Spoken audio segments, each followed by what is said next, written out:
Hi, it's Christina again. Let's see what today's question is. So to prevent your scalp from itching or having any irritations, you gotta be more consistent with making sure you're taking care of the system. Shampooing it probably every other day or at least twice a week is a good routine to start having. It prevents any buildup of, like, say, your sweating or your oiliness that's building up inside the system. It kind of cleanses it. What we can do at the beginning is when you come in for your consultation, we can do a patch test. So ultimately we do a patch test either behind the ear or like on your wrist, your forearm, and pretty much we leave it there for 24 hours. We'll give you like an alcohol wipe, and within 24 hours, you just wipe it off. And if there's any redness to it, then you'll know what you're allergic to. Also, you can do more frequent maintenance.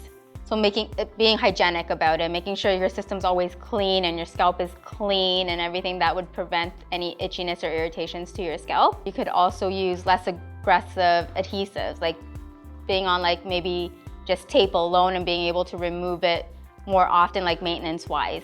That's it for today. See you in the next video.